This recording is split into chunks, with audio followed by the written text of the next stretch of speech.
ನೀವು ನೋಡ್ತಿದ್ದೀರಾ ಟಿವಿ 46 ಮಲೆನಾಡು ವಾರ್ತೆಗಳು. ನಾನು ಮೇಘನಾ ಲೋಕೇಶ್. ಕಳೆದ 63 ವರ್ಷಗಳಿಂದ ಇಲ್ಲಿನ ಶ್ರೀಹಾಡ್ಯ ಸುಬ್ಬೇಗೌಡ ಗಣಪತಿ ಸೇವಾ ಸಮಿತಿಯವರು ಉತ್ತಮ ಕಾರ್ಯ ನಿರ್ವಹಿಸಿಕೊಂಡು ಬರುತ್ತಿದ್ದಾರೆ. ನಿಮ್ಮಗಳ ಕಾರ್ಯ ಇದೇ ರೀತಿ ಮುಂದುವರಿಯಲಿ ಎಂದು ಶಾಸಕ ಸಿಮೆಂಟ್ ಮಂಜುನಾಥ್ ಹೇಳಿದರು. ಬುಧವಾರ ಸಂಜೆ ಗಣಪತಿ ಸೇವಾ ಸಮಿತಿಯ ಮುಕ್ತಾಯ ಸಮಾರಂಭದಲ್ಲಿ ಮಾತನಾಡಿದ ಅವರು, ನಾನು ಕೂಡ ಚಿಕ್ಕವನಿರುವಾಗ ಇಲ್ಲಿ ನಡೆಯುವ ರಸಮಂಜರಿ ಕಾರ್ಯಕ್ರಮಗಳಿಗೆ ಬರುತ್ತಿದ್ದೆ. ಇದು ನನ್ನ ಬಾಲ್ಯದ ನೆನಪನ್ನು ನೆನಪಿಸುತ್ತದೆ. ಗಣಪತಿ ಎಲ್ಲರಿಗೂ ಶಾಂತಿ ನೆಮ್ಮದಿಯನ್ನು ಕರುಣಿಸಲಿ. ಗಣಪತಿಯ ವಿಸರ್ಜನಾ ಕಾರ್ಯಕ್ರಮಕ್ಕೆ ಸಕಲೇಶಪುರದ ಎಲ್ಲ ಭಕ್ತಾದಿಗಳು ಭಾಗವಹಿಸುವ ಮೂಲಕ ಸ್ವಾಮಿಯ ಕೃಪೆಗೆ ಪಾತ್ರರಾಗೋಣ ಎಂದು ಹೇಳಿದರು. ಕಾರ್ಯಕ್ರಮ ಮುಗಿಸಿದ ತನಕ ಇಡೀ ಗಣಪತಿ ಸಮಿತಿಗೆ ಅಷ್ಟು ಒಂದು ಹೆಚ್ಚಿನ ಜವಾಬ್ದಾರಿ ಇರುತ್ತೆ. ಯಾಕೆಂದ್ರೆ ಎಲ್ಲ ಕಾರ್ಯಕ್ರಮಗಳು ಕೂಡ ಯಶಸ್ವಿಯಾಗಬೇಕು. ಯಾವುದೇ ಕಾರ್ಯಕ್ರಮಗಳು ಯಾವುದೇ ವಿಘ್ನ ಬರದ ರೀತಿಯಲ್ಲಿ ಸಂಪೂರ್ಣವಾಗಿ ಯಶಸ್ವಿ ಮಾಡಿ ಗಣಪತಿಯನ್ನು ತಗೊಂಡೋಗಿ ಒಳಗೆ ವಿಸರ್ಜನೆ ಮಾಡೋದನ್ನು ಕೂಡ ಅಷ್ಟು ಜವಾಬ್ದಾರಿ ಇರುತ್ತೆ. ಯಾಕೆಂದ್ರೆ ಇಡೀ ಸಕಲೇಶಪುರದ ಈ ಗಣಪತಿ ಏನಿದೆ ಅವ್ರ ಮೇಲೆ ಜವಾಬ್ದಾರಿ ಇದೆ. ಅದನ್ನು ಹಲವಾರು ವರ್ಷಗಳಿಂದ 63 ವರ್ಷಗಳಿಂದಲೂ ಕೂಡ ಯಶಸ್ವಿಯಾಗಿ ನಡೆಸ್ಕೊಂಡ್ಬರೋದಕ್ಕೆ ಇಡೀ ಕ್ಷೇತ್ರದ ಜನತೆ ವತಿಯಿಂದ ತಮ್ಮೆಲ್ಲರೂ ಕೂಡ ಅನಂತ ಧನ್ಯವಾದಗಳನ್ನು ಈ ಸಂದರ್ಭದಲ್ಲಿ ಅರ್ಪಿಸುತ್ತಾ, ನಾನು ಕೂಡ ಸಣ್ಣ ಹುಡುಗ ಇರಬೇಕಾದ್ರೆ ಮೊದಲೆಲ್ಲ ಆರ್ಕೆಸ್ಟ್ರಾ ಹೊರಗಡೆ ಮಾಡೋಣ. ಇವತ್ತು ಆರ್ಕೆಸ್ಟ್ರಾ ಇದೆ ಅಂದ್ರೆ ನಾವು ಸಂಜೆ 4 ಗಂಟೆ ಮುಂದೆ ಅಲ್ಲೇ ಎಲ್ಲೂ ಹೊರಗಡೆ ಹೋಗ್ತಾ ಇದ್ರು. ಆಗ ಆರ್ಕೆಸ್ಟ್ರಾ ಅಂದ್ರೆ ಎಲ್ಲೂ ಇಲ್ಲ, ಆಗಿರೋ ಕಾರ್ಯಕ್ರಮ ಡಬಲ್ ಹತ್ರ ಮಾತ್ರ ಮಾಡ್ತಾ ಇದ್ದಿಲ್ಲ. ನಾವು ಆರ್ಕೆಸ್ಟ್ರಾ ಇದೆ ಅಂದ್ರೆ ಸ್ಕೂಲ್ ಮುಗಿಸ್ಕೊಂಡು ಬಂದು ಇಲ್ಲಿ ಬೇರೆ ಎಲ್ಲೂ ಹೋಗ್ತಾ ಇದ್ದಿಲ್ಲ. ಈಗಲೂ ಕೂಡ ದಿನನಿತ್ಯ ಹಲವಾರು ಮನೋರಂಜನಾ ಕಾರ್ಯಕ್ರಮಗಳು ಮಾಡಿದ್ರು, ಯಶಸ್ವಿಯಾಗಿ ಮಾಡಿದ್ರು. ಮತ್ತೆ ಈ ಭಾಗದಲ್ಲಿ ಸಮಾಜ ಸೇವೆ ಮಾಡುವಂಥವ್ರು ಸಮೇತ ಗುರುತಿಸಿ ಅವರು ಕೂಡ ಸನ್ಮಾನವನ್ನು ಕೂಡ ಮಾಡಿದ್ರು. ಹಾಗೆಯೇ ಕಿವಿ ಕೂಡ ಮತ್ತು ಮೂಕ ಮಕ್ಕಳಿಗೆ ಸಮೇತ ಊಟ ಕೊಡ್ತಕ್ಕಂಥ ಕೆಲಸವನ್ನು ಸಮೇತ ಮಾಡಿದ್ರ. ನಾವು ಕಾರ್ಯಕ್ರಮ ಉತ್ತಮ ರೀತಿಯಲ್ಲಿ ಮಾಡ್ತಾ ಇದ್ರ. ನಮಗೆ ದೇವರು ಒಳ್ಳೇದು ಮಾಡಲಿ. ಇದೇ ರೀತಿ ಕಾರ್ಯಕ್ರಮವನ್ನು ಯಶಸ್ವಿಯಾಗಿ ಮಾಡಿ ನಾಳೆ ವಿಸರ್ಜನಾ ಮಹೋತ್ಸವ ಕೂಡ ಯಶಸ್ವಿಯಾಗಲಿ ಅಂತ ಹೇಳಿ ಶುಭವನ್ನು ಕೊಡ್ತೀನಿ. ನಮ್ಮೆಲ್ಲರೂ ಕೂಡ ಒಳ್ಳೆಯದಾಗಲಿ. ಅದೇ ರೀತಿ ಬೇರೆ ಬೇರೆ ರೀತಿಯ ಮನರಂಜನಾ ಕಾರ್ಯಕ್ರಮವನ್ನು ಮಾಡಿ ಮಕ್ಕಳಿಗೂ ಕೂಡ ಉತ್ತಮವಾಗಿ ಒಳ್ಳೆ ಅವಕಾಶವನ್ನು ಮಾಡಿಕೊಟ್ಟಿದ್ರ.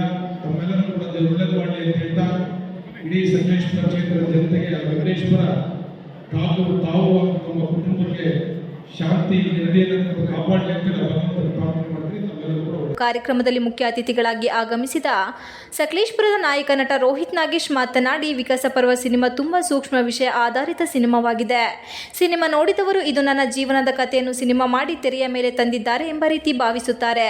ಸಿನಿಮಾದಲ್ಲಿ ಎಲ್ಲಿಯೂ ಅಬ್ಬರ ಇಲ್ಲ. 3 ಹಾಡುಗಳು, 2 ಫೈಟ್ಗಳು ಇವೆ. ಸಕಲೇಶಪುರ, ಚಿಕ್ಕಮಗಳೂರು, ಕೊಡಗು ಭಾಗದಲ್ಲಿ ಸಿನಿಮಾ ನಿರ್ಮಾಣ. ಇದು ನಮ್ಮ ಊರು ಎಂದು ಪ್ರಶ್ನೆ ಮಾಡುವಂತೆ ನಮ್ಮ ಸುತ್ತಮುತ್ತಲಿನ ಪರಿಸರವನ್ನು ಛಾಯಾಗ್ರಾಹಕರು ಸೆರೆ ಹಿಡಿದಿದ್ದಾರೆ. ಸಿನಿಮಾ ತುಂಬಾ ಒಳ್ಳೆಯ ವಿಷಯ ಆಧಾರಿತ ಸಿನಿಮಾ. ನಮ್ಮೂರಿನ ಜನರು ನೋಡಿ ಹಾರೈಸುತ್ತಾರೆ ಎಂಬ ನಂಬಿಕೆ ಇದೆ ಎಂದು ವಿಶ್ವಾಸ ವ್ಯಕ್ತಪಡಿಸಿದರು. ಡಾಕ್ಟರ್ ವಿ ನಾಗೇಂದ್ರ ಪ್ರಸಾದ್ ಸಾಹಿತ್ಯ ಬರೆದಿದ್ದಾರೆ. ನವೀನ್ ಸುವರ್ಣ ಕ್ಯಾಮರಾ ವರ್ಕ್ ನಿರ್ವಹಿಸಿದ್ದಾರೆ. ವಿಶ್ರುತ್ ನಾಯಕತೆ, ಚಿತ್ರಕಥೆ, ಸಂಭಾಷಣೆ ರಚಿಸಿರುವ ಈ ಚಿತ್ರಕ್ಕೆ ಅನೂಪ್ ಅರಸ್ ಆಕ್ಷನ್ ಕಟ್ ಹೇಳಿದ್ದಾರೆ. ಚಿತ್ರದಲ್ಲಿ ಎಲ್ಲ ರೀತಿಯ ಅಂಶಗಳು ಇವೆ. ಸಮಾಜದ ಪ್ರತಿಯೊಂದು ಮನೆಯಲ್ಲೂ ನಡೆಯುವ ಸಮಸ್ಯೆಯೊಂದನ್ನು ನಮ್ಮ ಚಿತ್ರದಲ್ಲಿ ಹೇಳಿದ್ದೇವೆ. ಅದೇನೆಂದು ನೀವು ಚಿತ್ರಮಂದಿರದಲ್ಲಿ ನೋಡಬೇಕು. ಚಿತ್ರದ ಟೀಸರ್, ಟ್ರೇಲರ್, ಹಾಡುಗಳು ಈಗಾಗಲೇ ನೋಡುಗರ ಮನಗೆದ್ದಿದೆ ಎಂದು ಹೇಳಿದರು. ಕೂತ್ಕೊಂಡು ಯೋಚನೆ ಮಾಡಿದಾಗ ಅರ್ಥ ಆಗುತ್ತೆ. ಅಂತಹ ಒಂದು ಸುಂದರವಾದ ಕಥಾ ವಸ್ತುವನ್ನು ಉಳ್ಳಂತಹ ಚಿತ್ರ ವಿಕಾಸ ಪರ್ವ. ನೀವು ಸಿನಿಮಾದ ತೆರೆ ಮೇಲೆ ನೋಡ್ತಾ ಇದ್ರೆ ನಿಮ್ಮನ್ನ ನೀವು ನೋಡ್ಕೊಂಡಷ್ಟು ಆನಂದ ಪಡ್ತೀರಿ.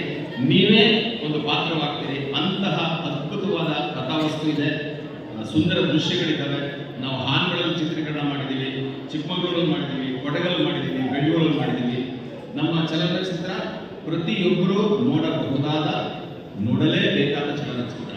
ನಾನಿನ್ನು ತುಂಬ ಗಟ್ಟಿಯಾಗಿ ಹೇಳ್ತೀನಿ. ಯಾಕೆಂದರೆ ನಮ್ಮ ಚಲನಚಿತ್ರದಲ್ಲಿ ಕಳಪೆ ಸಂಭಾಷಣೆ ಇಲ್ಲ, ಅಶ್ಲೀಲ ದೃಶ್ಯಗಳಿಲ್ಲ, ಅಸಹ್ಯ ಹುಟ್ಟಿಸುವ ಹೊಡೆದಾಟಗಳಿಲ್ಲ. ಎಲ್ಲ ಮನೆ ಮಂದಿ ಮಕ್ಕಳ ಜೊತೆ ಹೋಗಿ ನೋಡಬಹುದಾದ ಚಲನಚಿತ್ರ.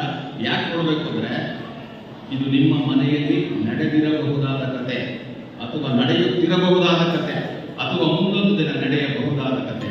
ಈ ಕತೆ ನಿಮ್ಮ ಮನೆಯಲ್ಲಿ ನಡೆಯಬಾರದು ಅಂದರೆ ಅದಕ್ಕೆ ಸಿದ್ಧತೆ ನೀವು ಈಗಿಂದಲೇ ಮಾಡ್ಕೋಬೇಕು. ಈಗ ಜಾಸ್ತಿ ಮಾತಾಡಲ್ಲ. ದಯವಿಟ್ಟು ನಿಮ್ಮ ಊರಿನ ಮಗ ಒಂದು ಸಿನಿಮಾ ಮಾಡಿದ್ದಾನೆ. ನನ್ನ 21 ವರ್ಷಗಳ ನಿರಂತರ ಪರಿಶ್ರಮ, ಎಲ್ಲ ರೀತಿಯ ಅವಮಾನಗಳನ್ನು ಅನುಭವಿಸಿ, ಹಿಂದೆ ಯಾರೂ ಇಲ್ಲ, ಮುಂದೆ ಗುರಿ ಒಂದೇ. ಇವತ್ತು ಒಂದು ಚಲನಚಿತ್ರದ ನಾಯಕನಾಗಿ ನಿಮ್ಮ ಮುಂದೆ ಬಂದು ನಿಂತಿದ್ದೀನಿ. ನನ್ನನ್ನು ಆಶೀರ್ವದಿಸೋದು, ನನ್ನನ್ನು ಬೆಳೆಸೋದು ನಿಮ್ಮ ಮಡಲಿಗೆ ಹಾಕ್ತಾ ಎಲ್ರಿಗೂ ನಮಸ್ಕಾರ. ಭಗವಂತ ನಿಮ್ಮೆಲ್ಲರಿಗೂ ಒಳ್ಳೆಯದು ಮಾಡಲಿ. Love you.